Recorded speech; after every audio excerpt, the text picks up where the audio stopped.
Ako po si Mary Grace Haen, ah, member ng co-op from 2016 up to present. Yes, good morning. Ako naman po si Rene Haen. I've been a member of co-op for 5 years, since 2019 and up to present. Actually po, ako yung first impression ko po, bali, nung mga panahon na yun kasi marami na akong insight na mga nakikita sa na sabi ko yung kapitbahay ko parang ang bilis parang nagkaroon ako ng ng tawag doon? Idea na yung nangungutang siya, nagkwento kasi siya na nakabili ako ng unit doon. Kasi sa Kasiglahan, uso pa yung bentahan ng mga bahay. Yung mga relocatives, binibenta nila yung mga bahay niya. Na encourage ako doon kasi sabi ko, saka kumukuha ng kasi may inalok sa amin, 35,000 lang. Hindi namin nakuha kasi wala kaming cash na ganun kalaki. Nung time na yun, medyo ang hirap pa ng pera na halagang 25, 35. So sabi ko, saan ka nangungutang? Sabi niya, nagpa-member ako sa co-op. Ganun. Kaya namin na-acquire yung yung unit na yun. Tapos nung time na yun, sabi ko, sige, paano pa magpa-member? Nung time na yun, wala pang Kibi, Kasiglahan branch. Doon pa kami nag-seminar sa may palengke sa yung unang-unang opisina. Tapos, after ng seminar na yon, hindi ko pa sinabi kay mister kasi natatakot ako magmuta. Wala kasi akong trabaho. So baga, yung inaasahan lang namin yung trabaho niya sa opisina at saka yung computer shop. Nag-start lang kami nun sa 3 computer. So, unti-unti, every time na kumikita, dagdag ulit ng 1 unit, 2 unit, hanggang sa lumago siya, inabot na ng 20 units nung time na yon. Lumakas yung loob ko kasi pag nangutang ako, para lang agad magkaroon din ng i-capital. Kasi gusto ko magkaroon na ng printing kasi computer shop lang kami. So, yung pinaka-first utang ko nag-start sa isang printer lang na acquire. Tapos yun, kasi nung time na yun, nagkataon din nang nagpa-member ako, kumuha din siya ng adventure, yung unang sasakyan namin. So, parang iniisip ko na kung kakayanin. Kaya, ang ginawa ko, para hindi ganun kabigat, daily, nagpa-daily ako kasi wala naman akong malaking income. So, every day, nag-compute ako, sabi ko, kaya yung 100 pesos a day para sa utang. Kaya yun, nagpa-daily ako. Kaya sabi ko, parang naitatawid ko. Parang kasunod na natapos ko, lumakas yung loob ko. Pwede ka lang umangat pagka natapos mo. Hanggang sa tuloy-tuloy na siya. Hanggang sa lahat ng offer ni Co-op, in-offer ako ni Sir June ng merchandise loan. Pumayag naman ako. Sabi ko, sige sir, hanggang sa lahat ng loan, ginrab ko na. Tapos in-offer din ako, merong business loan hanggang sa tuloy-tuloy na siya. Yung wife ko, yung time na umuutang siya din nakakabayad, minsan nagtataka ako, saan ba kumuha ng puhunan, no? So, naisip ko na lang, ganun ba? Nabanggit niya na nangutang siya sa ganyan kay Co-op.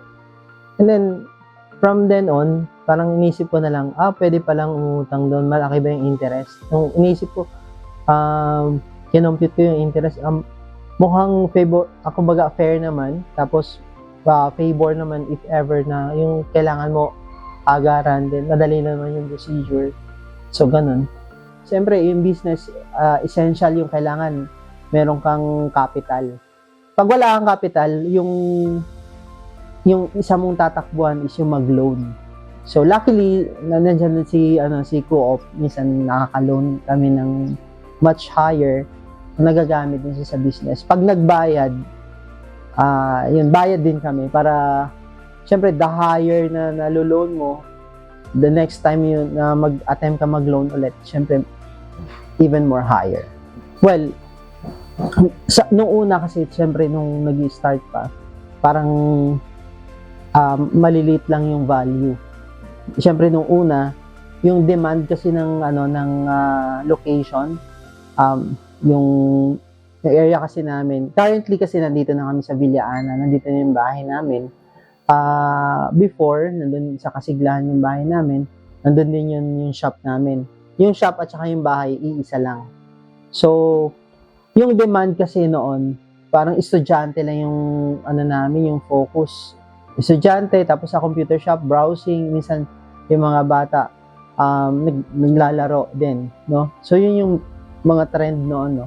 So, sa business kasi, syempre, alam naman natin na kung saan mas maraming tao, doon siya nagki-click, di ba? Doon siya lumalaki yung profit. So, nung time na yon, nakita namin na maganda yung naging feedback, no? So, parang masasabi natin na good location, tapos maganda yung pag-motivate din na ito, i-push na lang natin ito ng i-push para, well, hindi naman natin kasi masasabi kung lalaki siya unless na magkaroon ng opportunity na pwede siyang lumaki. Every time na naglo-loan, let's say maglo-loan ka for a certain project na napanalunan sa government, ang nangyayari, pag nagbabayad, sometimes half of it, yun yung increment eh. Let's say kung halimbawa, no, not to mention, but this is business, no? Sometimes all of your effort, no, services, capital, let's say pag pinagsama mo services and capital, costing, let's say a total of 100,000. Siyempre, pag naging ano na siya, pag na-deliver mo na yon, kadalasan times 2 yun. So, kung naglabas ka ng 100,000, ang babalik sa'yo is around mga 200,000. So, you have 100,000 kaagad na, na increment, no? With your loans or with your business or within your project. So, somehow, yun yung mga bagay na yun, nagbo-boost. So, kung titingnan natin, kung mas malaki siguro yung loan mo, let's say, kung aabot yan ng 300,000, ang babalik nun, alam nyo na, di ba? Kung 300,000, kung ita-times as simple as that, magiging 600,000. So, it's a simple computation, pero hindi naman palaging ganon. Sometimes, bumababa. Minsan naman, maaaring mas tumas. Depende po kasi sa uri ng project na makukuha mo. Ganon. Actually, ako, yung feeling ko medyo parang lahat na lang napakagaan. Simula nung sumali ako, parang hindi ako nahirapan sa lahat ng bagay. Parang pakiramdam ko umaayon lahat ng bagay. Tapos, lagi ko naman dinidiscuss kay Mister. Lagi naman siya pumapayag kasi siya yung aking consultant. Pagdating sa pera, mas magaling kasi siya humawak. Magaling siya mag-budget. Kaya itong mga anak ko, lahat sila kasali na. Pati yung mga apo, meron na savings. Alas lahat kami dito, member na. So, kaya ito mga kapitbahay ko, in-encourage ko na rin na maging member. Kasi, depende kasi yun sa nakikita nila sa'yo kung paano mo siya dalhin, parang nai-encourage ni sila. The real essence of business is syempre talaga mag-struggle ka dyan. If you ask me what is the feeling of having a success business or having a success projects, sasabihin ko a lots of challenges, a lots of failures also. And then don't stop doing everything just to make your business go on. Ganun lang po. Don't stop. Ayun lang masasabi ko. Until your life stops. I'm very thankful kay Co-op, Most Holy Rosary. Sometimes when we needed most na yung capital for our business or for whatsoever, no, for business and personal loans, car loans or whatsoever, nandoon po siya palagi. And somehow siguro it's a good intention din na dumating kami or lumapit kami in good faith. So we pay it also in good faith, and then the profit or the increment of our loans, no, na masasabi natin na ako most of it nagtatagumpay. Ayun, nagpapasalamat din ako. And I'm also sharing this to each and everyone, to all the members, and sa nais din na magpa-member na let's just be responsible. Yung business itself is always a good thing for our own selves, for our family. dapat maging responsible po tayo doon. Si Co-op will always be there.